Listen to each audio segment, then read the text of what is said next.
Hi, we are learned about states of matter. Now we will look into the conversions of states of matter, or we can say phase transitions.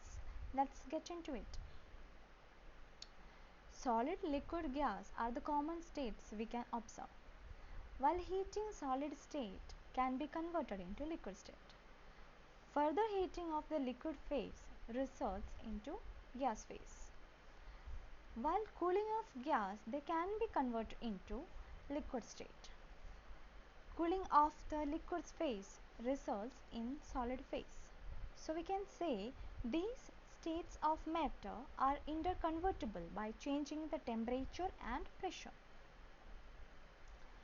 Let's study in detail.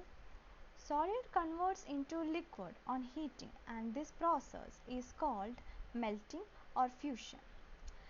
You may have observed when an ice cube is kept outside, what happens? It melts into water, right? Similarly, when water cools, it changes into ice. It is a physical process and known as freezing, in which liquid turns to solid. Heating the liquid turns into gas molecules or vapors. On the other hand, cooling the gas molecule or vapor will convert into liquid state. For example, when we boil water, we can see the steam or vapors. Now, this conversion of liquid molecules into gas molecules is called vaporization.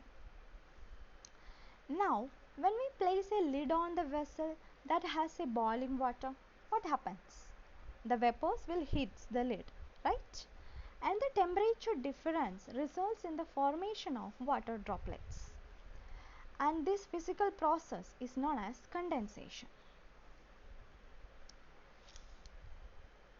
Now let's talk about deposition, in which gas is directly converted into solid. In certain conditions, freezing the air or water vapor will convert into ice without becoming liquid.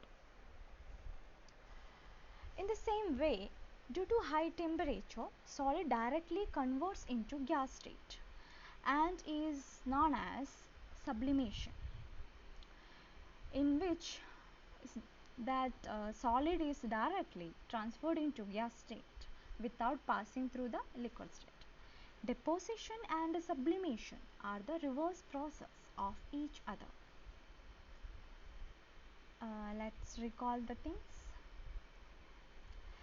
These are the phase transitions learned today. I hope this tutorial was helpful for you.